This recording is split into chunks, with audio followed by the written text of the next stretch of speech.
Gruesome Magazine. Hello, once again, I am Doc Rotten, and this is Gruesome Magazine, where we review the very latest in streaming and video on-demand horror movies. Each week, my co-hosts, Jeff Mohr, Crystal Cleveland, Dave Dreher, and I will take a look at various spooky, scary, and gory genre offerings. Tonight, we're taking a look at Stay Out of the Attic, streaming now on Shudder. Oh, boy. Joining me this week is the one and only Jeff Mohr. Jeff, how you doing, sir? I'm doing good. I'm just glad they didn't say to stay out of the basement, or I couldn't be doing this. What? Huh? Yeah. I'm sitting in my basement. I'm sitting in Oh. Okay. Also joining us. It was a long I cannot tell. You can't tell you're in your basement. So that's the biggest. I'm like, wait, what? I don't get it. But yeah, woo! Everybody say hello to Crystal Cleveland, the Living Decker. Hi. Yeah. How are you doing? Oh. I'm good. Oh, I'm actually. Don't go into the circus thing. Don't do it. Afros. You got a problem with the circus? No, the TikTok. Oh, TikTok. Is it? No. Never mind. Let's don't do it. What we're going to do is stay out of the attic. But let's take it. We're going to give our first impressions. We're going to talk about the film for a little bit, and then we'll wrap things up with our final thoughts, our score 1 to 5, and our favorite scene. But what film are we talking about? Stay out of the attic. If you look it up, it has an adjective in there or adverb, but I don't know which one it actually is. But it kind of might be both. It would be an adjective. It would be, right? But it's ing, so I think it is an adverb. It was kind of adverbing at the same time. It's it's the universal noun, verb, adverb, adjective, exclamation. It's the all-purpose word that we all effing love. That's right. All right, this is going to be on Shudder beginning March 11th, 2021. The writer-director Jaron Lauder. The cast includes, and not limited to, Morgan Alexandria, Ryan Francis, Bryce Fernelius, and Michael Flynn. Synopsis: a diverse group of ex-cons turned movers are convinced by their creepy client to pull an all-nighter for a generous pay bump. As the night progresses, the rooms are cleared. They slowly uncover the horrors that exist inside this old Victorian mansion, including booby traps, human experimentation, Nazi monsters, and more. Will they survive the night?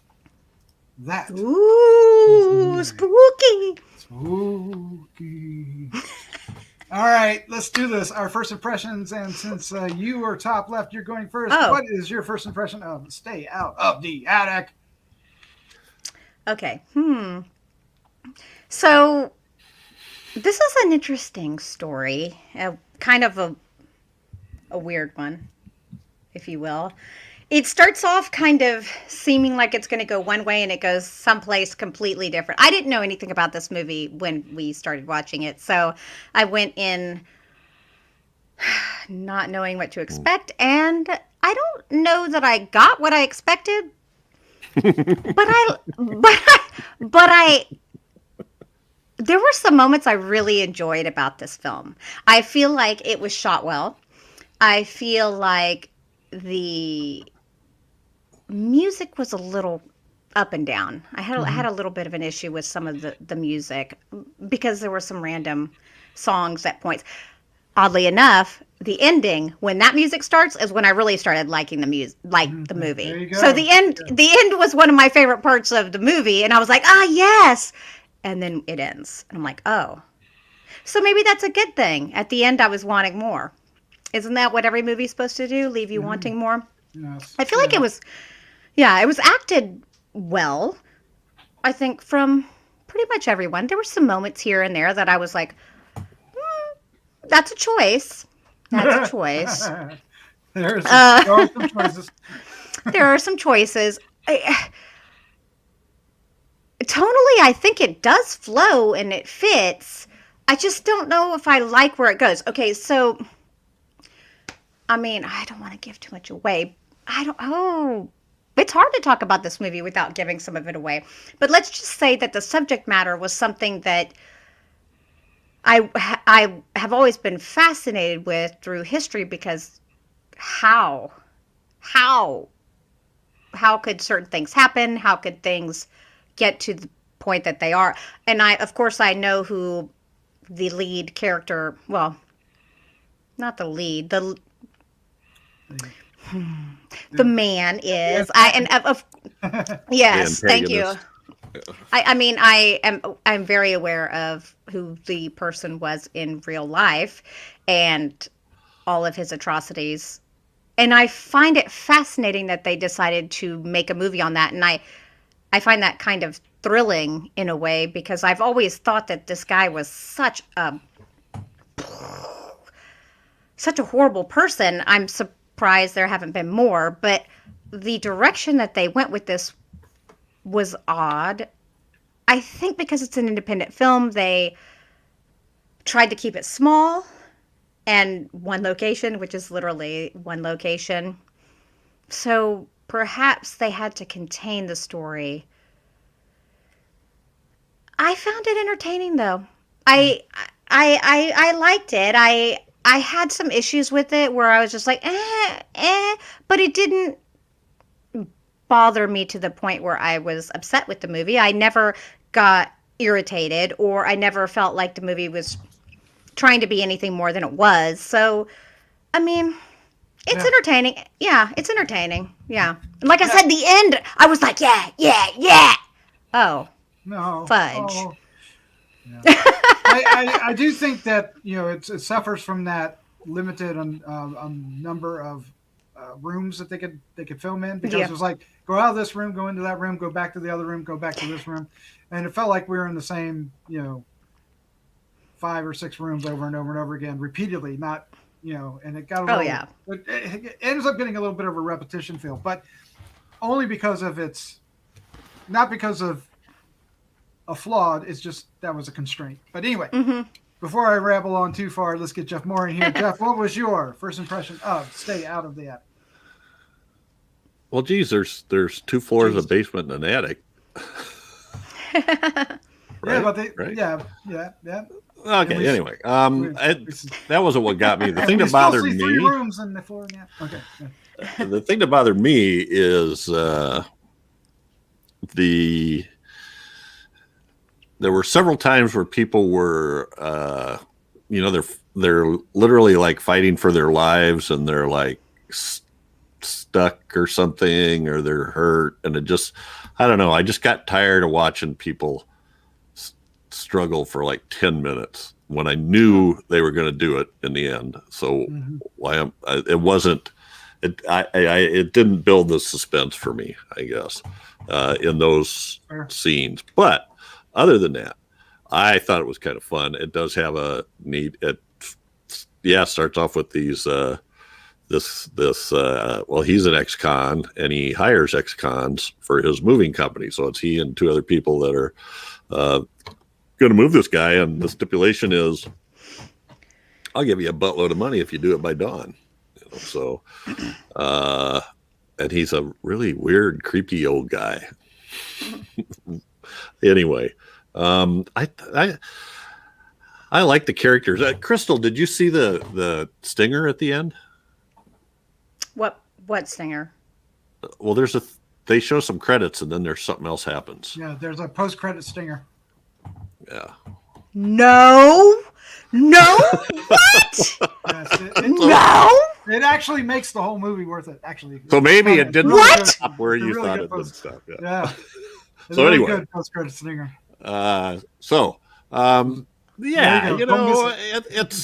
It's kind of serious and kind of hokey in places, and but I did like the characters, and there's some definite there's some scenes, and there's some creepy stuff going on. I don't know what to say, because I don't want to give it away. Huh? Good things for a movie like this. Yeah. I don't know what to say, because I don't want to give it away. If I start saying who that, it's that's why I was takes like, away because the revelation is part of the fun of it. Was there really any revelations? I mean, yes. I was Yes. thinking Yes, everything- yes. As far as like, Well, the I revelation. believe who he is Oh. and what he's, yeah, No, I totally I'm think. talking about the different people they find in the house. Yes. Oh, Yeah, there are surprises. That's but- what I'm talking about in terms of Yeah. revelations. well, I sure didn't think that this person was who he was, though. I mean, for you to think that's who he was is absolutely ridiculous. well, maybe not specifically who he was, but Oh, what he was. I well, think is sure. more- But was do you more- know who this guy Oh, is? Of course. In, of course. so, I Yeah. mean, to me, that's a. I And was some like, people, oh. some people are going to go. That you know that's going to be too much. But But science Science. stuck. there's a lot of science. All right. So this movie to me is slightly uneven, and when it does work, it works really well. And it's more a victim to its budget. It's a very I think so, too. the script is very ambitious, even though it doesn't feel like it on the surface. It feels like it wants more creatures than it had, because you get the impression that there's more, right? And they even kind of Well, they kind of show you that. kind of give you the idea that there's more. But yeah. But we don't actually get it, right? So so it always feels like it can't quite get to where it wants to, and I don't know, I kind of felt that. But at the same time, I really liked our three leads. I really liked, or at least they were presented in a way. I'm not sure if I was supposed to actually like them in the end, but but maybe I was. But anyway, I liked the fact that they each one had their own motivation, and it made sense, and they made an interesting team, and it was a little. I mean, sometimes it felt like they were playing like one of those old Hollywood films where they're stuck in a haunted house and they're all running around being scared by things. And then the other times it felt like they were trying to do People Under the Stairs or something like that. Did you get? It kind of had a little bit of a feeling of the human centipede too. I mean centipede. That was the South Park. The centipede. Yeah. There's hints of that in here, but not really to that degree. But yeah, that comes with the I mean, it's in the description, so we're not spoiling that. But so that's its strength, right? The strength is the characters and the actors playing them, and including the protagonist and the antagonist, all four of them. Yeah. And the house is creepy enough; it works. Yeah, I mean, I kind of liked it, but at the same time, it didn't really like nail it for me. It didn't really, even though the post-credit scene that you missed, Crystal, actually almost saves the entire film in and of itself. I can't believe it's like, gosh, okay, I don't like how they're putting all these post-credit scenes to force you to watch the credits. I didn't know it was going to happen. I was actually like doing something, and then I just hadn't turned it off. And then it started going into something, and I had to stop and watch it. And I was like, "Oh shit!" Now it also does something that always rubs me the wrong way. And I know that filmmakers like to do it because it's an interesting effect that some people respond to, and that's when they splatter fake blood onto the screen. I like it. I know. See, you and I we disagree about this, but I do like it. Yeah. And I was like, "Oh, come on." But I don't have a problem with it. I get it though. Like on the camera lens or on the. Yeah, it was supposed to be on our TV screen. I guess it didn't bother me. So. Okay, but they even had like a Fulci eye jab, which I totally was into. I was like, oh, there's a little homage right there. That was fun. I mean, I get it. It's not. I don't think it's gonna. I think Shudder lovers are just gonna really enjoy it. Yeah, it's perfect for Shudder. Like I think it's it's entertaining. It's fast paced. It's not going to break any new ground, even though the story is interesting. But it will keep you entertained, and that's really, what it's about. And it's got some good gore. It's got some, some blood. it's a perfectly serviceable film, but it doesn't rise. That's what it above, is. It doesn't rise above its own challenges, and you feel Agreed. it. Mm-hmm. And I don't want to harp on that too much because while it takes away from the enjoyment of the film, it doesn't sink the film. Right, the film still has enough legs and to stand on, and it still is enjoyable. And yes, it is miles above like what we call sci-fi films, you know, Oh yeah. from the Sci-Fi Channel or something like that. Miles above yeah. that. Oh yeah. So it is definitely an entertaining watch. You know, if I saw this at a, I don't know if I'd like it if I went to the theater, but if I saw it at a film festival or something, I would have a good time with it. Oh, totally. Yeah. Totally. Like yeah, I agree. I mean, it's one that I mean, theater worthy. I have to agree with you. I'd be like, oh, but film festival, Shudder, perfect. It's the perfect spot for this movie. I don't know why it's so different because you're in a theater in both things, but there's a different atmosphere. There's a different ambiance when you go to like a public theater, movie theater. You know, to see. I guess it. You know, you expect a certain kind of Hollywoodness to it. And I totally think that the budget limited a lot. That because I bet you, had they been able to do whatever they wanted to, it probably would be pretty epic. Actually. Oh yeah, I mean, if they had some kind of if it was a little bit more innovative, I think in some of the approach, it's almost like they had just enough money to do what they needed to do, but if they had a little less money, they would have had to make something a little more innovative, and it would have. Isn't that terrible? I feel terrible saying that. But it's just like well, they had to spend a lot of money on some of that stuff because I mean we know how expensive special effects are, and I look at that and I was like, that wasn't cheap. That wasn't cheap. And so I could see where they saved money. You know, that's like a big one, but. I mean, you can only do what you can do. I do think there's some parts that looked pretty cool. Yeah, I mean, basically, there's 4 or 6, maybe 7 people in the cast. Yeah, it might be the same person as might be. But it's totally possible. But I don't know. I didn't have a problem with anybody in the film. Me neither. Yeah. I mean, there were some moments where I was like, that could have been. Yeah, but I'm not going to call anyone out because everyone did an adequate job. So I don't have a role, but I'm just like, that's not that believable. But I'll buy it because I like the way they all interacted. I think they got along well. I bet you that, it seemed like they actually really worked well together, so that's a big deal. Yeah, there definitely was a chemistry between them that came through on screen. Even the chemistry between like Imani and Carlos was stronger than the ones with Schillinger. Absolutely. That was actually perfect for these three, and there was just enough chemistry between those 2 of them and Schillinger to make the trio be what they are. So I think, I mean, it has all the ingredients, and it's kind of like, a close miss.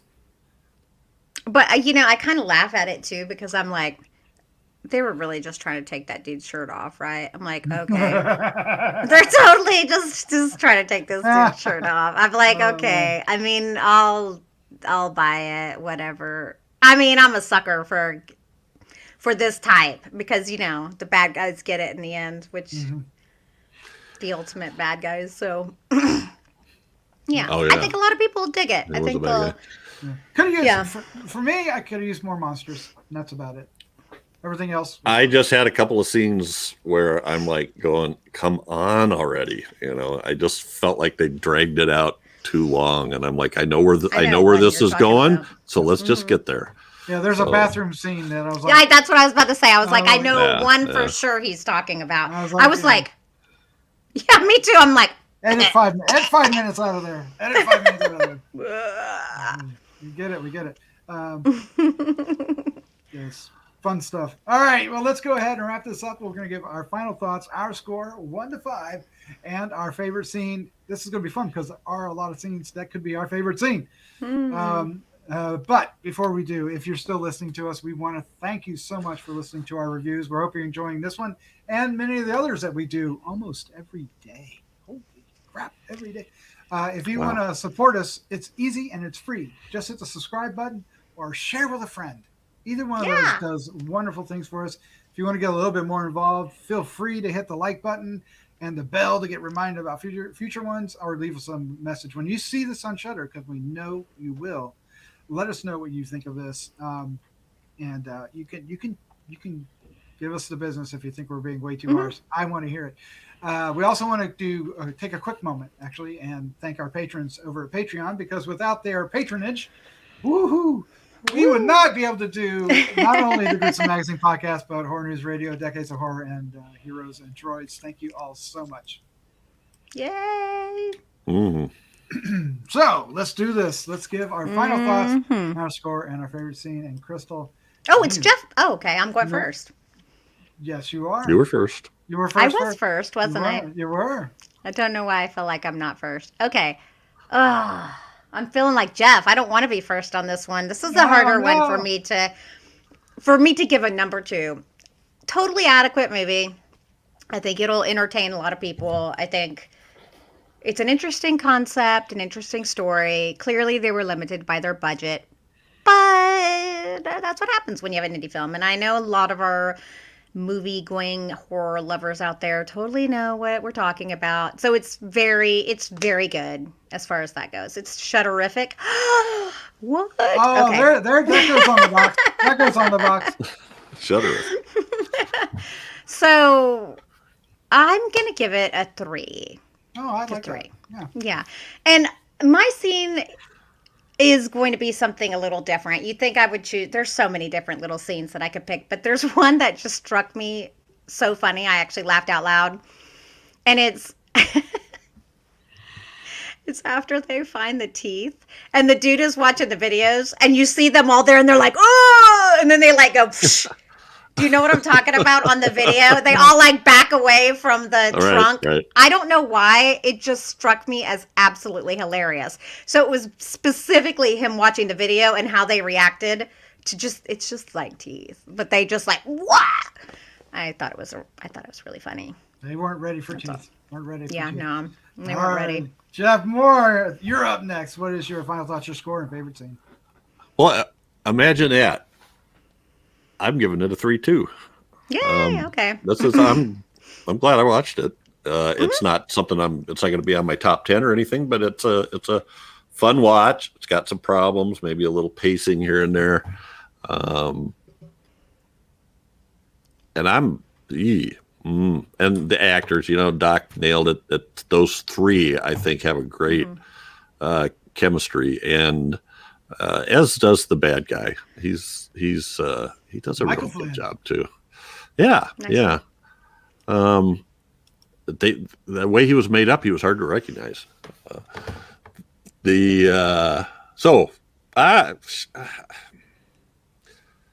I'm going to take the eyeball. I'm taking the eyeball. Of course, yeah. I thought sure you would take that, Crystal, but I'm taking the eyeball. That would have been an obvious choice but I literally laughed out loud when I saw the video of them backing up. Yeah. I was like, ooh, did you see what they were? Yes, it was so funny. I'm like, these little wimps. All right, well, let's just get this out of the way. I'm giving it a 3 as well. Who knew? Oh, yay. Okay. Who knew? Yes, Shudderific is the term this week. I think that is exactly what this is. This is a perfect film and a perfect home for Shudder. It's a great Saturday night kind of film, or a matinee and Saturday afternoon even if you want. It has all the right ingredients. I think what we're being picky about is a lot of people probably don't give that much. You know what I mean? We're being like almost too much like a film critic here, and Oh no. Right? Because this is a perfectly fine, fun film. It's certainly, it's not it doesn't do anything offensively foul. It just maybe I don't know. I think from the title of it and the trailer, I think there might have been an expectation on my part that it was going to be a bit more zany, a bit more Raimi-esque, if you will. And it's not going for that. And if you're not expecting that, you're going to like this movie a lot more than I did. And you might, and if you're a history buff, you might really get into it. Or you might be really offended by it. It kind of depends on where you sit.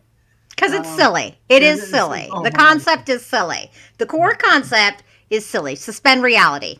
Yep. Oh, there's a moment that I really like that I'm not going to say on camera here, but involves our bad guy and something. But okay, so now I got to pick a favorite scene. And the eyeball one would have been the one I picked. So I'm going to go with the head smashing. Even though it has the atrocity of which I spoke of earlier and flings blood onto the camera. Oh. But it is quite, okay. So at that moment I was kind of like, really, there's a lot happened here. And that's what he's going to be able to do. I don't know. But whatever. It's fine. It's a movie, and it was. I thought for sure someone was going to say cutting off the tattoo or something. That surprises me. Yeah. Well, that. Yeah. There is that, and it's kind of gruesome. And what's even better is he flings it. But anyway, that's spoiling a lot. Yeah. The tattoo plays a lot. So there's our review of Stay Out of the Attic, and there we are again.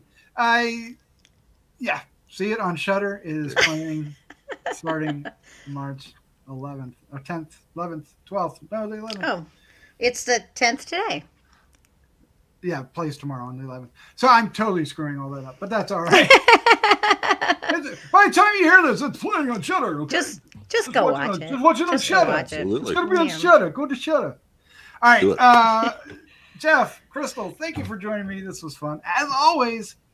And I look forward to talking You're welcome. More movies in the future. Yes. Thank you. Let's say goodnight. Good night. Good night.